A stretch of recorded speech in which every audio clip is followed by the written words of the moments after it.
I'm sitting here with Rob, owner, writer of Dawson This Week. This Week in Dawson Creek. This Week in Dawson Creek. Twittick. Amongst other things. Yes. He holds quite a few different titles and wears a lot of hats. Yeah. Yep. Thanks for sitting down with us. For sure. Yeah. Absolutely. Yeah. Good day to do it. Nice yard to be in too. Beautiful out here. Yeah. Yeah. So, what do you want to talk about? We were chatting earlier about your love of writing and Yep. and so how did that start? How did that come about? I guess early on, maybe grade. Let me start. Let me start earlier. I guess my father was in the Air Force, so we every 4 years, like clockwork, we moved.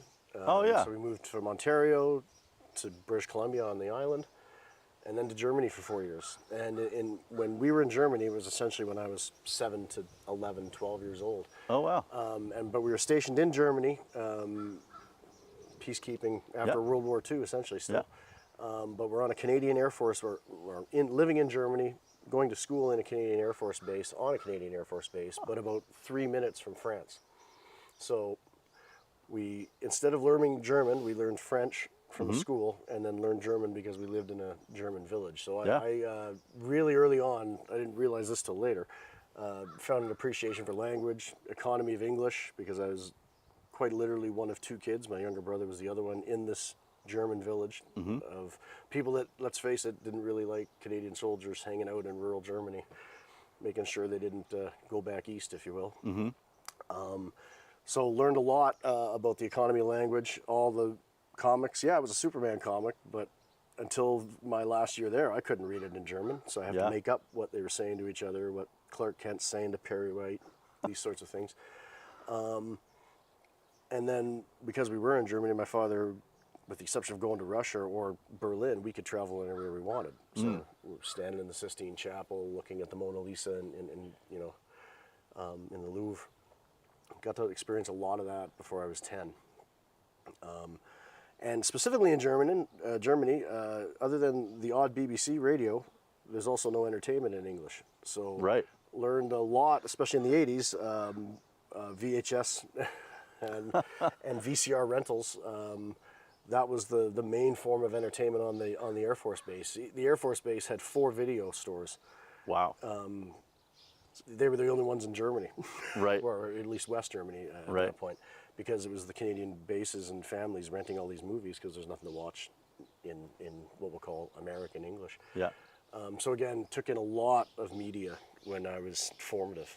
And then I realized, I like writing. I could do that. I could do this. I like reading. I could do that as well. I like art. I stopped doing art because I just got too good at it. I got to be honest, right? Like I go, okay, it's going to be a 95 for the year here. Drawing and anything, other mediums. Yeah. And it was just one day with my father. My father was inclined to do it too, but it was one day with my father. He just says, no, draw what you see. Don't try to make stuff up. Don't try to... Sure. Yeah, because then if you can realistically draw that chair the way that chair looks, well, then you can draw anything. Yeah. Because you're accurately representing something. And anything jumping off is going to be even easier. Because you're making it up. Yeah. And I applied that to writing. In about, I guess, 92 or 93, I realized English, I was also getting good marks in what they used to call language arts. And every time there was a creative component to it, even better marks. So I thought, okay, well, let's look at being again, this is 13, 14-year-old Rob. Let's look at being a writer for a career. And probably started, like every youngster, try to be Stephen King or something like that, but realized I could do short form stuff, be it short stories, poetry, spoken word stuff, I guess they call it now a little bit more, monologues, and then news stories that at the time weren't going to be more than 300 words. So enrolled at the University of Lethbridge for an English literature degree, and the same year, or later in the year, started volunteering at the newspaper on campus. And volunteering for maybe, when I say volunteering, I was still getting paid because I was getting paid per review. And I was essentially just doing music reviews my first year, handwritten still. Handwritten music in reviews. the mid-90s. And that's not because I didn't have a computer. It was because the newspaper had a typesetter still. So I said, well, okay, if you're going to type them up, oh, it's going to be easier for me to do this. Yeah. Right. So I did that for a year, and then got involved in the staff there as the entertainment editor, and then the editor-in-chief for a year, and then into the real world.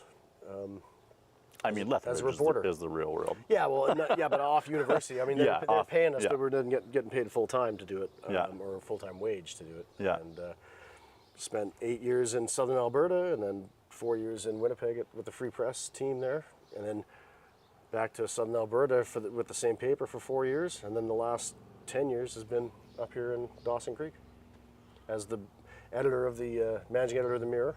Yeah. And the Northern Horizon and the Pipeline News for the duration up here. They started winding down some of that Pipeline News about a year and a half ago. Right. Right. Until they closed the Mirror and the Alaska Highway News in the fall of 2023. On the same day. On the same day, yeah, with 48 hours notice. Oof. Like, if they just even given us a week, it'd be like, okay, we could have moved out. Easy. As opposed to a fire sale out of the building, right? Right. Was it a fire sale? Well, I'd been out of there. I'd been in there for 10 years, and I was the newest person.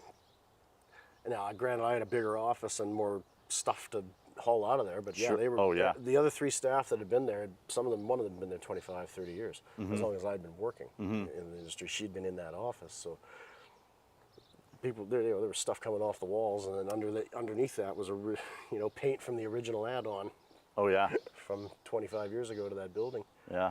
But no, I got started and found it was easy to generate content. It's funny, we're talking about AI now, whether I was adopting another voice or trying to write like another columnist, either somebody well-known or somebody local. I found that very easy to do. So it was easy to tell stories and with different voices, be them creative or for facts, for news. Right. And I liked the balance because the news was other people telling me what the story was, at least what the plot was. The subject. Yeah. And it was news of the day as opposed to stuff I had to dream up and whatnot. And then just probably after about 10 years, I got along with a lot of politicians and I guess became local celebrity where you get named Citizen of the Year for a lot of volunteer stuff. Well then, again, the way people still to this day treat local mayors like kings of the fiefdom, and they don't have that power. You treat the managing editor of the paper or the reporter the same way sometimes, right? And it's just because, you're talking to the mayor and you're not taking any of his nonsense. I said, well, right. We're at a barbecue. What do we care? Right. And yeah, it's just if one person tells you it's raining outside, the other person tells you it's sunny, you don't have to write them both down. Stick your head out, find out yourself. Find out yourself. So what are you doing? The guy that says it's raining when it's not. Yeah. Right? I found that worked. Straight shooting a lot was a lot better than trying to be a mysterious reporter where you don't know where know where they live unless there's a fire call to their house or something like that. Right. More community based and right. Kept me out of trouble, I guess, too, for a while. Yeah, I mean, names out there, and you're a voice in the community. Yeah, quite, and prominent. people confuse it, not confuse it, but every media is different. But after a while, if people know you and meet you, they're reading I just know this from experience. They're reading the column or the news story with your byline in your voice. I mean, how many times I'll be, I heard you on the radio talking about this. I said, haven't been on the radio talking about that at all. And nobody has, right? I said, you've read my story, and in your head, go, that's Brown, right? And it just happens. Yeah. Right? Yeah. But yeah, I found the first couple of years in Brooks, Alberta, I was doing the movie reviews for I'd been doing movie reviews in college, so I just said, well, let's keep that going in the professional career. And in Brooks, you'd have a 3-screen thing, so there might be 2 or 3 movies every week, so it's not like you couldn't get ahead of that. And I started chatting with the movie review guy who then was doing reviews of the rentals that were coming out that week, right? Oh, yeah. VHS and DVDs. Yeah. And him and I got talking, and we were saying, well, there's no theater company that isn't a school endeavor in the area, or in southern Alberta for that matter. And we both said, well, and we talked about it for about a year. If we want to do a theater company or we want to see theater in this town, we're going to have to do it ourselves. You're going to have to do it yourselves, yeah. So we waited for another guy to join up and say the same thing. And then in 2003, 2004, in Brooks, Michael McDonald and I, not the singer, just but a local actor, and then another gentleman, Brian Crummelhume, started Tumbleweed Theater in Brooks. And we put the call out for actors, and we had a play, which is Neil Simon's The Good Doctor, and we picked it because if nobody showed up for auditions, the three of us could play all the parts. But if Easy. everybody showed up, like if the community came out, Yeah. everybody could have a part because it was all Great. you know, segmented Pulp Fiction-y type stories. Yeah. And yeah, about 25 people came out to audition. So all of a sudden we had backstage people. Michael was playing the lead. I played a bit part in one scene just to say I was on stage, right? And that progressed then for the next 10 years where we did 3 or 4 plays every year. And after about the 3rd year, it was writing them ourselves or adapting them. And then every year from 05 almost until about 2 years ago, we were doing or Tumbleweed was doing a major outdoor theater Shakespeare production every year. No way. Yeah. And it's still going today. Yeah. It's still thriving. I'm guessing the distance is what? Like physical distance is Oh, what from here to Brooks? you cut, yeah. Yeah, what happened is, well, Brian moved away, and then I moved away for those 4 years before Right. coming back, Yeah. and then Michael moved away a couple of years ago, and the issue, like everything else, is people don't realize that most of the actors could direct, Right. but they don't, right? So even in the 20 years little of shy of it, yeah. even in the 20 years of the theater company, there's only 5 directors that have ever directed plays for that company, and Michael, Brian, Robert, a young girl named Nicole Jennison, who's done now a bulk of them for the last 5 or 6 years, and then 1 new director just in the last year. And it's just, people don't realize that, well, no, you just need to have a idea on how to say all the lines instead of just the one part. Really, that's about it, right? Some of the other stuff is all, We gotta fix your mics. It's getting windy. oh, On ours? Both of them? Both of yours especially. We'll pop the labs off. I can get the. nope, sure, Sam, sure. Nope, that's not it. You can keep that. Yeah, that's not going to help you with the sound. We could try and put it on there. Should've needed these. That's fine.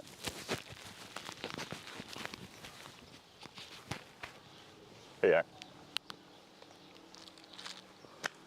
Are we still going? Yep. Ah, we're still going. I'll pick her back up. Oh, sorry, pardon me. Logos. Logos. There we go. Story Have Yeah, loves yeah, logos. yeah, Oh my yeah. goodness. Sponsored by Apple. So yeah, the theater company, and it was it was great because you learn how to do small productions, giant productions. I mean, we were at the point where we were doing Macbeth and a couple of the other serious ones, where we were doing. It was like doing the Star Wars. We were doing 6 or 7 months of sword choreography, knowing that in the summer of next year, these 2 guys are going to be doing an 8-minute. Wow. Thing, right? That's And we just used the tubes from Golf Club for all the Oh, yeah, for all sure. the rehearsals, and Yeah. then the first time we did it, actually, we didn't have tempered steel. So the first time Macbeth and Wank right around each other, right? And there was a blacksmith in the audience having a heart attack. He's laughing so hard. The next day he shows up I bet with he 40 loved it. swords. He goes 40. He just had them he goes, nonstop. you got them for the rest of your. And then every year, sometimes we pick the Shakespeare based on, okay, we're going to use those swords to play prop the bad guys versus the and- pro- yeah. And there's some of those. I mean, I've got some of them here, but those are still props that, again, we invested in them once, and they're just a money-making endeavor each time. Yeah. But yeah, I started doing these giant shows, and it was good because you get a mix of little shows, big shows. We did a run of Saturday Night Live where you'd get together on a Monday, write 45 minutes of material, and have it rehearsed and then done on Saturday night Yeah. for an audience, and a lot of improv as well. Which again is that combination of, okay, learn all the lines and know them. Yeah. And then you do whatever you want with them, because invariably somebody's not going to have everything, and then you're going to have to. You can use it if you want. It's in your backpack, but Yeah, and we've had some of those. Like one of the Shakespeare's, the guy came out and he jumped 8 scenes, and we're not taking that train with you today, right? Because you just jumped about 45 minutes, and Yeah. we can't. We need there'll be that 3. time. Some of the actors will know what they're doing, but we're not. We've cut out people. We've cut out. Yeah. So just how do you repair it on stage in front of people that don't know? That The you've improv lost- element that you've really- lost the plot of Taming of the Shrew. And I found with creativity, after a while, you just add every 4 or 5 years, add another discipline, right? So it was, okay, we're doing theater, we're learning how to write, produce, direct theater, acting, and then, there's going to be a film in town. Who are they going to call for extras first? Probably the local, Probably the local the local theater. thespians. Yeah, yeah. And then that's how all of a sudden RVs rolling through town with Robin Williams, and they're going to be filming for 10 days around. A, we need scout locators, phone the reporters, because the reporters are going to know when we're looking for places with rolling hills or places that are flat that you can go sun to sun with. So I got involved in film scouting for a while, where I'm sure I was scouting for Superman, but I didn't know it. Oh yeah. The first Henry Cavill one. And then there was a movie called Monster Trucks we were scouting for. And then RV, sure enough, where we're looking for a gas station with nothing on the highway either way, like nothing. And we said, well, we have one of those. So then the scout comes flying in from, I mean, he's based out of Vegas, but he comes out of a van. We drive him around to the two or three hot ones. He goes, that's the one. Yeah. Right?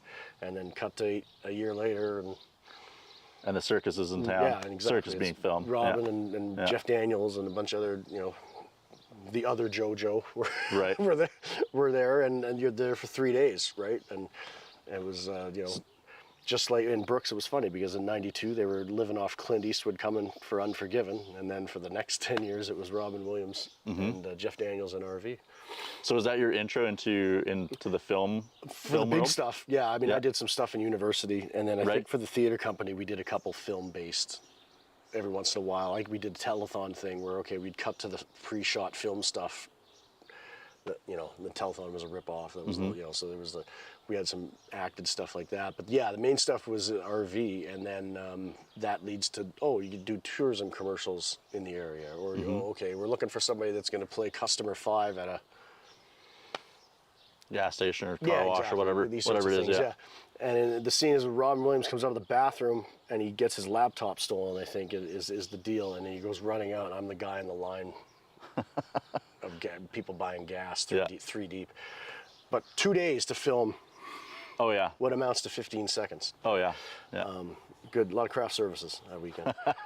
And then when I moved to Winnipeg, same thing. All of a sudden you get a call, they're filming, there's 3 movie studios in downtown Winnipeg. We're filming a bunch of prison movies. Do you want to be, hang out and do coverage, but then you act, you want to put on some yellow jumpsuits and play Prisoner 19? So, absolutely, right?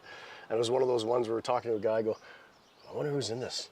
And then Vinnie Jones goes walking by. I think it's Vinnie Jones. Somebody yelled the Juggernaut line to him. No. No. And then I think it was Bai Ling walked by, and then Kimbo Slice or something like that. It was like, what are we doing? So what's it say on the sheet? Right? What set are we on? It just says prison movie. I said, oh, good. Yeah. Right? And it was, okay, we need you working out while this guy gets shivved. Okay. Right. Yeah. So then it was, it's the experience, not the acting, because you're standing around and waiting for 20 minutes for every 10 seconds of filming. But it's the experience of watching all the moving parts behind, and how some of it's wasteful, some of it's not, some of it's right on point, some of it's insane. Yeah. And in that one, I didn't see it till the final product, right? And you go, people I didn't even know were in this thing were in it, right? Because, some of these guys didn't leave LA. Yeah. We just need a fence that looks like a prison. Yeah. Right? Yeah. And then it's the magic of playing with a big giant train set. Yeah, setting it all together, all the pieces. And then Winnipeg just led to more acting, fringe festivals and stuff, that sort of thing. And again, lots of actors there, but not a lot of producers and what we call directors looking to do that kind of stuff. So I took advantage of actors looking for roles. Yeah. And did a lot of my own stuff there too. And then that just led to the next step was, let's start learning how to score our own stuff. And then the pre-show music doesn't have to be canned stuff. It can be our own. And whether it's us commissioning it or writing it ourselves. Right. Yeah, commission yourself. And and then cut to, moving up here and getting involved in the theater company up here. And we're writing our own, and we're getting cast in God of Carnage and stuff.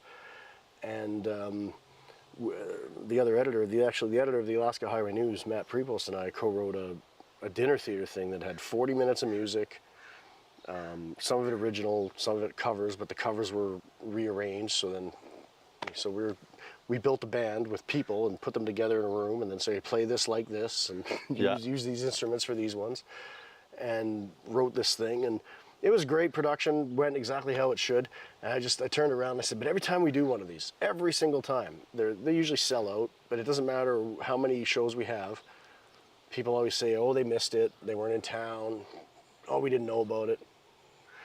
But now the actors are rehearsed forever. Right. I mean, they get together once every month and just do make sure we got the lines. Okay, why not take advantage of that more? Yeah. So I used to do shows where we'd do 2 or 3 week runs, right, instead of just that one weekend or the 2 weekend thing.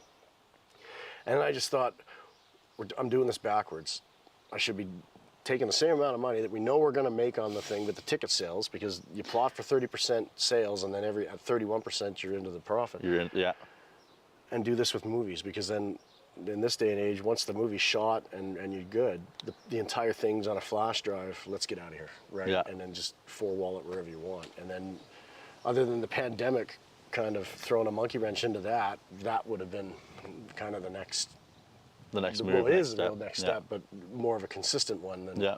everybody going onto the computers for a year and a half there with the pandemic. But I just thought it was an easier way, and it, not that it's more control, but it's a bigger. It's not a live thing, but it is a live thing, because you let the actors go for 10 minutes, 10, 12 takes. It's as live as it's going to get. You're going to still use the best, magic in the performance, right? So it's just a different way of telling stories. And as I get older, I think, I should have more history than just the posters of some of these things. So it's good to have a little more of a record and an archive that way as well with film now, or television or episodic stuff. Yeah. Whatever. Yeah, have the whole thing documented. Yeah. Instead of having, yeah. But then, all that creativity and creative writing was, 25 years of professional news journalism as well during the day. Like I said off the start there, yeah. Yeah. Mini hats. Yeah. Just flying on and off your head there. Yeah. Well, I just found it easy, because it's the same person doing the same. It's the same kind of universe. Moving the same right. And then The words are all in the dictionary. Yeah. Just putting them in a different order. Yeah, there you go. That's quite literally. And presenting them in the similar way, but different, Yep. different portions in different ways. Yeah, and I found with the news in my first 4 or 5 years, not that I was taking advantage of, but I was working more than I should, where I was filing a lot of stories, I was going to every single meeting and sitting through all of it. And I just, in addition to the arts coverage, grew akin to city news quite easy, right? To the point where I was running people's campaigns come election time, or at least advising them. Yeah. I remember it was one year in Brooks there, I think there was 12 candidates, and I was advising 9 of them. And it's because there's no strategy. They just go. Are you against crime? Well, of course you are. Sure, yeah. Are there any candidates out here for crime today? No, Right. okay, then we can stop. Crime's bad, everybody. Right, yeah. It's just the advice of, well, no, you got to do, depending on where you're trying to get elected. Are you knocking on doors? Are you getting their names? Are you getting their numbers? Are you not wasting your time at houses that you're not going to get their vote? These sorts of things, right? It's not about the promises. It's about corralling people, right? Right. When you get into that MLA or MP area, you go, well, if you can't corral volunteers, it's going to be tough to corral a team. It's going to be tough to corral votes. It's all that whole. I was working with one candidate, and I was just advising. Like, I wasn't their campaign manager or anything. I was just coming in to, hey, how is it? Where are you at, right? And it was running in a riding in Manitoba that was unwinnable, right, for the candidate, for the party it was an ex-premier's, Right. or the former premier's riding. So it's going to the party you had it. And about halfway through the meeting, he looks over and goes, hey, what are all those phones for? And this, is going back a little bit, right? But what are all those phones for there? I said, well, you plug them in, you get people on them, and they start phoning the phone book or your phone list or whatever. Yeah. Everybody in your riding that you don't know is Yeah. your voter already. Yeah. And you get them to vote for you. Well, how do I do that? Conversations with them. Talk 'em about, in. Yeah. Yeah. Like, you start knocking on doors, right? We've Yeah. been hearing in the area crime. Like, you haven't heard anything in the area, but start the conversation with one, and then the next It door, just the leads. next door, yeah. Yeah. But it was, what are these phones for? I was like, here we go, right? Like, well, you need to phone people. And then again, this is pre-Facebook, pre-internet, Oh yeah.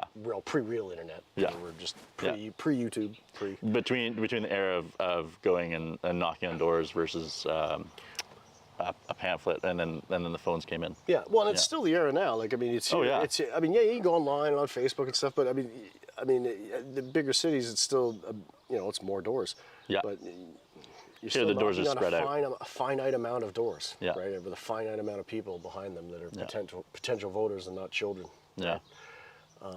So it's all that kind of stuff, right? And some of it's time. Well, it's a lot of it for the candidate stuff is time management. Okay, you got 3,000 doors. 140 days. I can't tell you when to go. But you should Don't start- go between 5 and 6. Yeah. And don't go before 9. But you should start today. Yeah. And I said, and you know what I mean? Like, you know, a lot of people aren't going to be home from 9 to 5 unless you're Yeah. going to get people not working or working from home. But, you know, up here, you go to 11 o'clock because it's still, it's not like you're knocking on doors and people think it's Halloween or something because it's still light out, right? The barbecue might still be going. Yeah, right. And if you're going to put that effort in, well, that invariably comes back to a return on the votes. And I get it, small community. Some people can run and they're going to have an advantage because they've got a local voice or platform, or so, you know, they can pull something. You know, they've done something previous. In this area, it seems to be mayors become MLAs pretty Quick. succession-wise, right? That seems to be a. And who am I kidding? Most that I know of, most MPs or MLAs. Usually, if there's not an obvious successor in the community, and the current person's gonna pick them.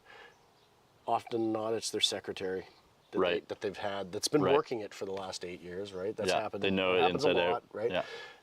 Yeah, it looks like it's a hand pick, but it saves a gunfight within the party, depending on if it's a contested seat, that sort of things, right? Keeps it together and not. Well, and how many, doesn't especially evolve Alberta, BC too, though, how many crazy stories in Alberta where the general election's a foregone conclusion. It's going conservative. Let's go, everybody.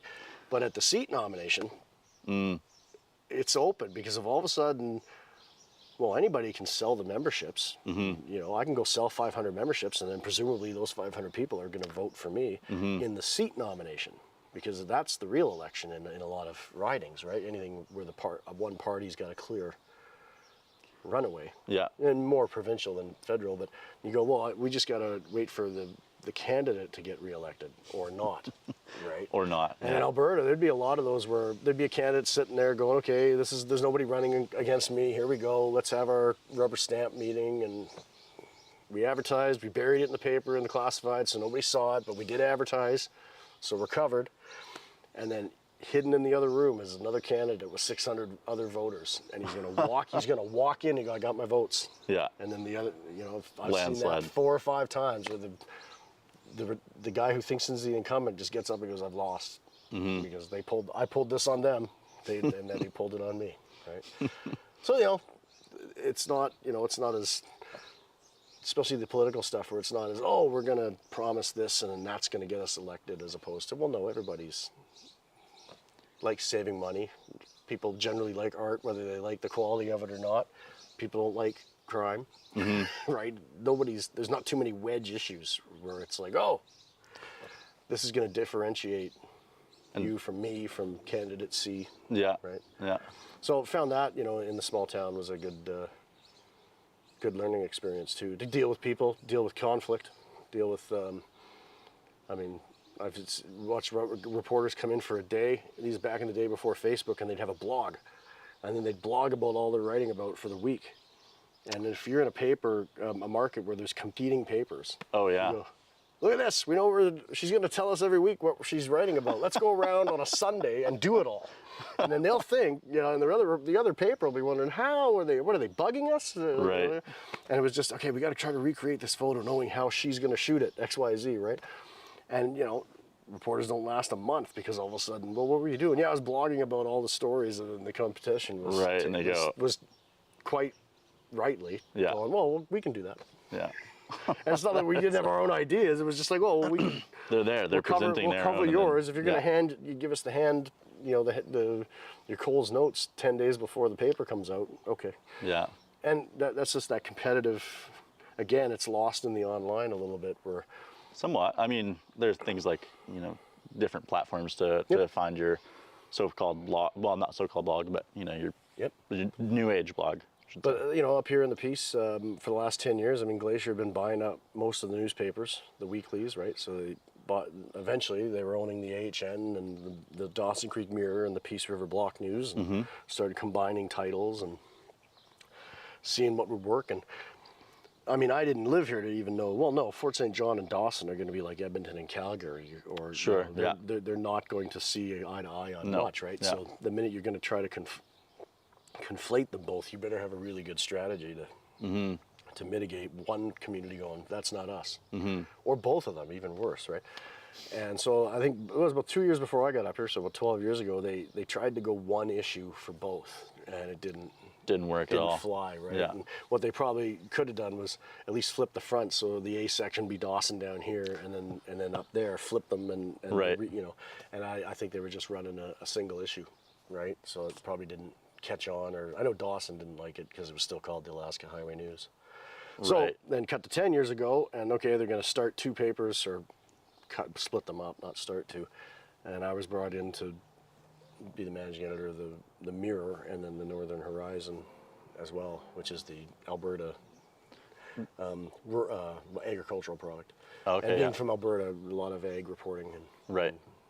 knowing what horses do at a 4-H and at a rodeo and these sorts of things, right? So, and then yeah, for the last 8 years, we're running two papers and dwindling teams. You'd lose reporters to marriages, pregnancy, and then not the person's not coming back, but the position's not being replenished. Right. And then it just becomes people doing more and more and more, and realizing, well, really, there's only a finite amount of people that are actually hand to hand here every day with the paper.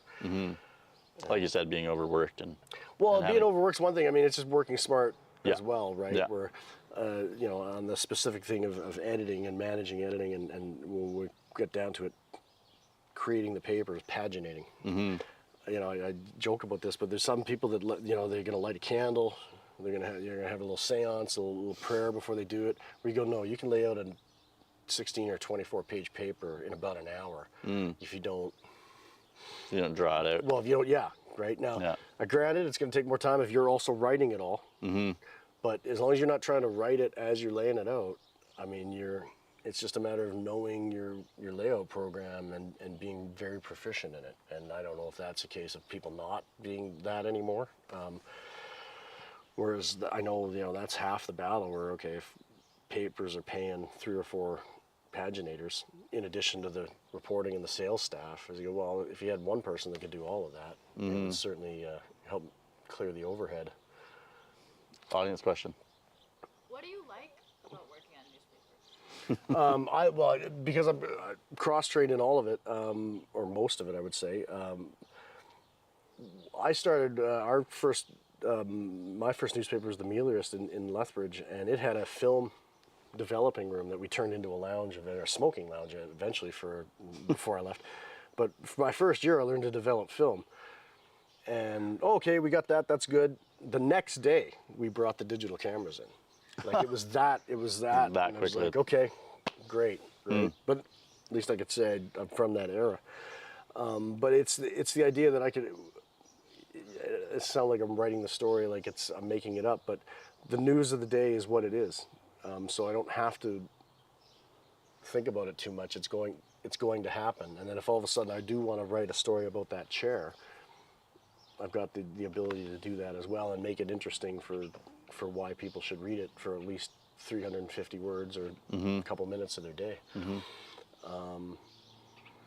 And yeah, just storytelling with everything that comes with photography, layout, the words, and it leading to larger things, I think, would be the real reason. And then yeah, as well the community interaction.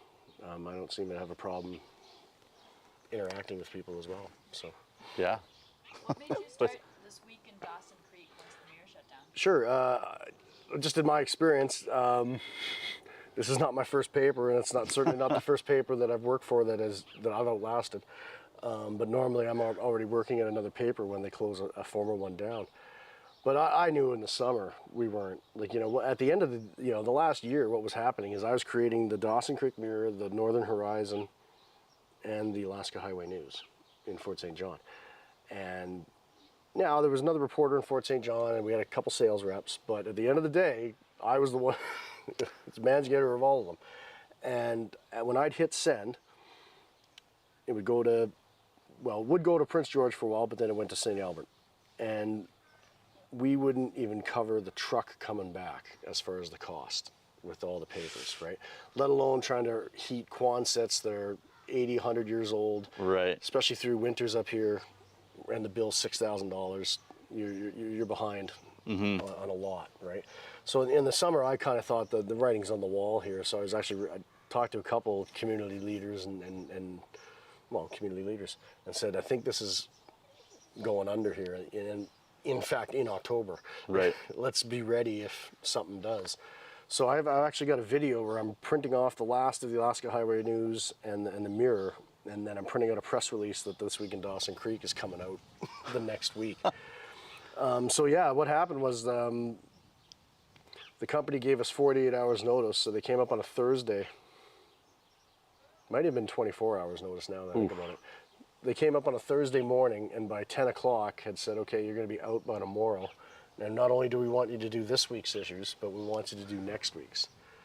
That's quite. I was like, well, that's 4 for me. I said, it's not going to add any more time to my day. I said, but all it's doing is giving me now a 10-day buffer to work on This Week in Dawson Creek, because I know there's 2 more issues coming out after this week. Right.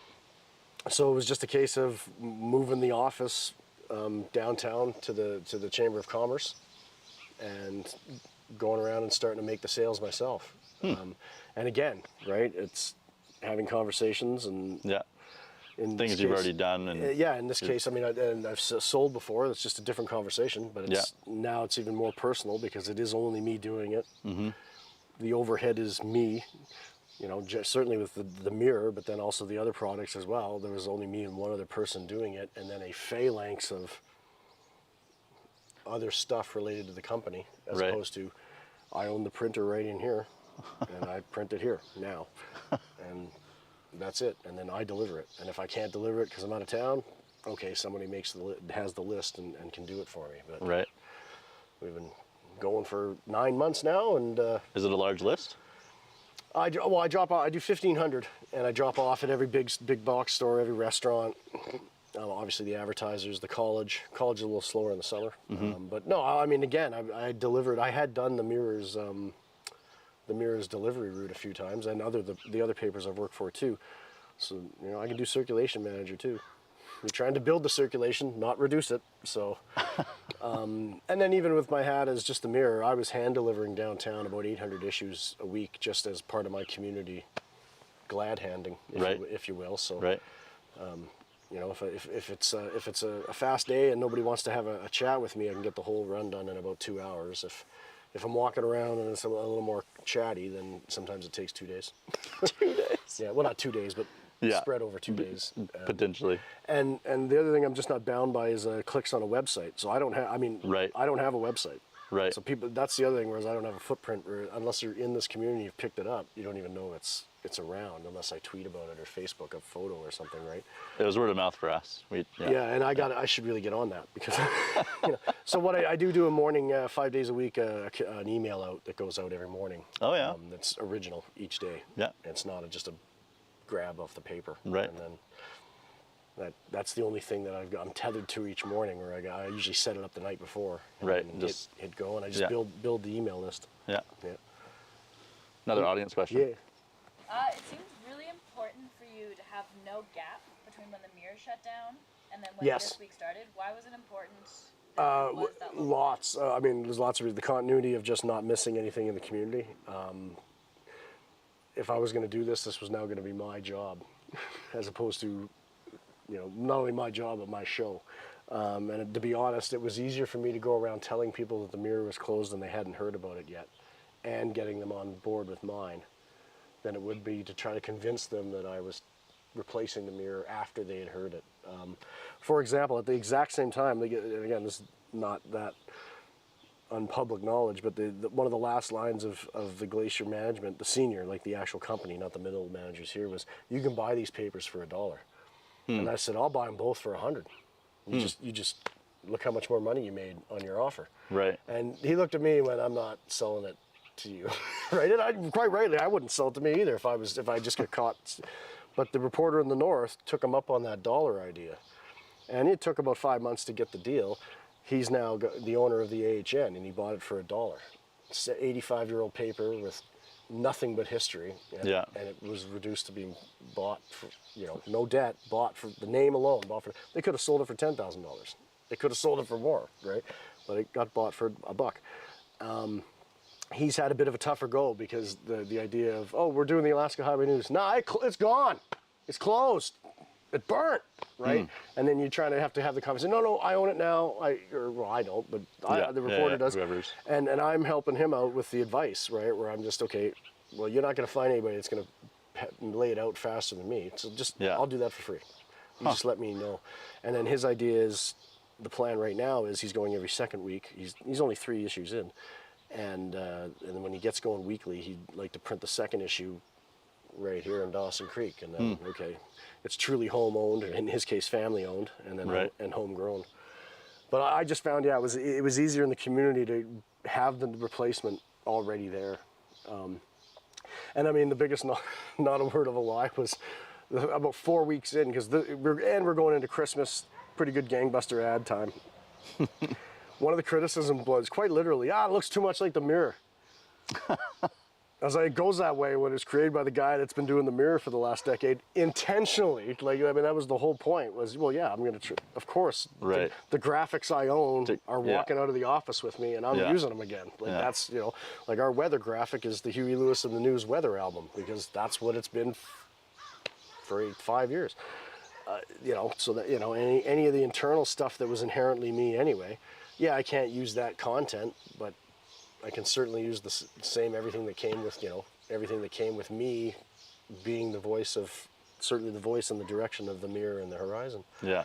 And then the other criticism was, it's got non-local content, and I was pulling my hair out going, what am I looking at that they're, like, I'm literally going. The 2 issues that we looked at were I'm looking, and these were early on, right? So I was like, okay, we did a couple international music things, but like, who cares? Sure. But not in the print one. So I was like, what could this be, right? I had to find out, and it's not anonymous, but it's small town, right? And I said, what are they on about? Not local, right? And I'm putting myself as somebody, okay, I'm really nitpicking here. What could it be? I don't know. Oh, it's the NHL scores. I said, and then Edmonton gets to the final, so I was like, that's local. Good NHL. And then I think I changed it to cricket one week just to see if anybody noticed. Just see if they would make April Fool's Day. Yeah. But why do you need local news? Like, why was it important to have a local news source? Well, I mean, again, this is going to sound I'm talking about me, but I'm more, it's a single voice or an independent voice. Whether this is 25 years ago where there's a couple more papers, 3 or 4 radio stations that aren't owned by the same company, maybe a television station, if not, they're coming from a bigger city and sending somebody down. It is that local voice where it doesn't matter who's putting it out, whether it's your MLA or your BC RCMP or whoever. The press release, it's for our use and our release, and it's easier for us to do the job because, look, the stories are coming in here. But they're still inherently written for them. And you need people that can read it and go, oh, well, the thing they had to put out is in paragraph 7 of 8. We're going to bring that to the top because that's the key thing in this, whatever this piece is. And that's the key thing for this community, as opposed to, we don't care about this other nonsense that has nothing to do with here in town. And as I get older, and I'm 46, so it's not like I'm the old man in the office, but now the radio stations are usually owned by the same company. There is less television, there is less newspapers. I mean, even the companies that own them, there's less of them independent-wise. And now even with local journalism initiative grants, where I call them the Trudeau reporters, because it's that's just the Canadian government who's funding it at the moment. But at the time, the Alaska Highway News was sharing a reporter with their direct competitor, and I'd be like, I don't know why. I mean, you're sharing the wage, you're sharing the stories, but all you're doing is diluting the waters and the products, because you're confusing everybody when they're seeing now this name with this organization.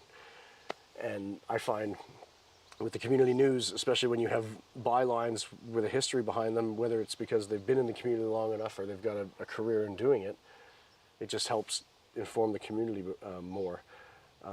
Especially with the print product, I find certainly at 46, it's certainly an older cross-section of the community than that reads the paper, but that was the same when I was 20. Or when I'd go to Rotary meetings at 25 and be the youngest person in the room by 20 years. That's still usually the case, but there are some younger people now where I go, but that's more of a concern as I approach 50, where you go, why? Yeah. But they're still reading the newspaper, as opposed to Facebook or whatever the steel. I mean, this area loves Facebook. Yeah. I still think it's new. Right? Yeah. So it's hot.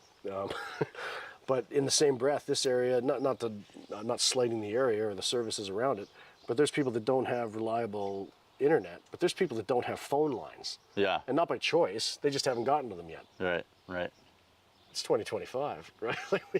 Like there are places where we don't have heat because the gas doesn't get out there yet. So they're relying on that on that weekly. Well, that's just an example of where the area is and why then the newspapers still play a role. It's to me it's the market. You could run a 1,000 or 1,500 piece in Regina as a commuter paper if you knew what you were doing. If you had the business model, you do it in Hollywood, right? It's just a matter of do you have people that can create it, sell it, write it, generally represent it, and it's not becoming a bigger, costly thing that comes with being a part of a larger organization. In the same breath, I see the value in the other medias. Obviously, I like television and always like to get the word out there in different ways. So I do two episodes a week on the local radio stations as well. And it's just This Week in Dawson Creek, quite literally what's in the paper or what I'm up to, either what I have been up to or where you're going to see me in the next week or so. And then the odd time events that I'm not going to be at, but people should know about, right? And then when the hard news happens, a little more hard news, and because I've realized it's my own thing now, and I'm almost a year in, I do a little more opinion as well. But that's a big thing up here. People just need to want to have the word opinion written above it because somehow they can't tell otherwise. Right. I don't know what it is. They treat it as real. They treat it as a report or something. If I've got a columnist that goes on about, well, he's a religious columnist. You got to write opinion. Well, okay. I thought it could. It's clearly his opinion. I mean, it's not. We didn't see him down here today, right? Like, yeah. But I just find it's a good connector for the community still, and people still pick it up. Whatever the medium, whatever the print, or whether it's a coffee news or it's a community newsletter or papers that go out every second week or ones that go out weekly. I think there's still a business case for it and still a market there. Still a demand. Yeah. And I think it's also very important, especially a community that has a lot going on, but then paper closing down or two papers closing down. You need that media source, the local intel. Well, I was here, and then we had other staff, but then we had some reporters that were filing from the coast, and you go, well, we can tell when it's not. I know you're from here, but we can tell when it's written by somebody who wasn't here today. It was you need someone with the finger on the pulse. Or you watch the video of the council meeting as opposed to being seated in there. Yeah. Right. There's been a lot of those where I'm in the video. It's a couple times I've been on the agenda, and then somebody will file something, and I go, "But what? Why would you? We're here." A couple of those too over the years, right? Where gets lost in the bigger group shuffle. Well. But I can think of a time even in Winnipeg where we went to something. It's the river. Get your warming huts on the river every year. I think 6 reporters from the Free Press showed up, right? Because they all thought it was their beat, right? Because I'm the winter guy, I'm the sports guy. I'm gonna go in there and this get it. This is my area. Yeah. We're getting umpire signals from behind our cameras there. Is there anything that we haven't touched on? We touched on quite a lot, but also we just skimmed the surface of it there. I guess the other thing was the last bit about how I got involved with Albert Pune. When my father was in the Air Force, and Canon films in the 80s were big, so Enter the Ninja and these sorts of things, and Cyborg with Van Damme. And I see the name Albert Pune. Oh, okay, I recognize that name. And then cut to just pre-pandemic, he put out a call on Facebook. I think I was friends with him through a HorrorCon actor friend or something. Yeah. And he put out a call saying, "Hey, I'm looking for musicians and score providers for my new Cyborg movie. Can you, $3,000 help me out?" I talking to the wife at the time, said, "Well, I gotta answer this. I'll even tell him I'll tell him to keep his $3,000, and I'll just give him some music, and I'll be like Trent Reznor to his Fincher. I'll just send him swatches of music, and what he likes, he likes. If he doesn't, he doesn't have to use." So I email him. I get the nerve to email him, and he goes, "No, you misunderstand. It's $3,000 for me. You need to pay." I said, "Well, if I had $3,000, I'd put it into my own movie. I'll let you know how it goes." And then cut to into pandemic. I sent him the trailer for my movie. Yeah. And he goes, "Well, how about you just provide me some score for free instead of you paying me?" And I said, "Yeah, great." And so then started a conversation about his unfinished projects, what he's working on at the time, what got shut down at pandemic, some of the things that got stopped in the mid '80s, like he was supposed to do a Spider-Man, and he was supposed to do the second He-Man movie, and a Travolta movie and stuff. And I didn't realize he was starting to get, he was dying. And so I wrote him, my daughter and I wrote him a letter, like it was old school typed, and then mailed it to him. And just said, "Hey, when it's time for you to realize you're not doing this anymore, I'm around, technology-wise, we can pick up where you're going to leave it off and drop it." And yeah, when he passed on, which was, I guess, in the fall of 2022 now, one of the first calls was from his team, his wife and a couple other key contributors saying, "Would you like to come down and see what was all on his computers?" He's older than I was, so all of his stuff, it ain't online or a cloud, it's just bricks of drives. So I spent a week in Vegas going through all his stuff, pulling 4 or 5 movies that were unfinished. I think I'm one of the only 3 or 4 people in the world that has the second He-Man script from 1987 or 88. And the idea is to finish one of his movies called Interstellar Civil War this year, and then the idea is to finish. He had a movie that he shot pre-Phantom Menace in 1996-97 with all the actors all robed up and in costume in all green screen. Whoa. Shot it on film, converted it to VHS, then flipped it to digital. I've got all the takes of that, and he usually does 3 or 4 takes of each scene and then moves on. So that's my next thing, is going through all of that, assembling a cut, and then, okay, what are we doing with all this green screen? And now in 2025, some of the actors in it are dead. So we're not reshooting nothing. Right. And again, right, lost scripts, what are you going to do? Well, he goes, "Well, it's based on the Three Musketeers." I said, "Okay, the minute I know what I'm seeing now." Yeah. I said, "Okay, I know which one's Athos, I know which one's Porthos. We could figure this out. There's nothing missing now, right?" And, that was something that was kind of neat. 8-year-old Brown would watch Van Damme do the splits in Cyborg, and then cut to 25 years or 40 years later, and working with the guy that was directing that is kind of neat. And it's just for me, it was just no fear of reaching out and asking if he wanted to work together. Sometimes that initial email is, it's Or frightening. we're working with heroes, right? I mean, that's my rejection letter list is 2. I played the same joke with both of them. When Bono was putting out his book, just like 2 years ago, I wrote it like he was a new novelist and he needed the help. You know what I mean? He's a new novelist. No, he knows who he is. He's gonna need a push, right? And they got back with a chuckle saying, "Yeah, he's doing Stephen Colbert. He's not doing, you know what I mean?" And then same thing with Tarantino. New novelist. He's gonna need help. Right. He doesn't know what's going on. No, he's doing 2 Bears. He's not doing your. So I like those are the only 2 rejection. No, sorry, we're not having an interview with you. So it's a good list to be on. As opposed to everyone else seems to like it, right? So, oh yeah, we'll have a chat, right? So it's just neat. Like some of them, Paul Carrick, he's a songwriter. He was in Mike and the Mechanics and Ace, and a buddy of mine just said, "Oh, you got a new album out next week." I said, "Well, I do videos now. It's pandemic. He does videos. Let's do something." And then invariably, the last question is after 40 minutes, because I usually don't write them with these people. I can just freestyle. Where are you? Where's mile 0? Like, wow. And then I'll pull out a map or a globe and it's the far side of the world. But no, I mean, I think it's just having conversations with people, and I just found early on it was better to be it's almost you could be the stranger next door that nobody knows about, or the guy next door mowing the lawn that everybody knows about, and then when it's time to do serious stories, which one's going to get the phone ringing more? And I invariably think it's the community-minded guy. Absolutely. Even if they're opinionated and you don't have to please everybody. You just you not go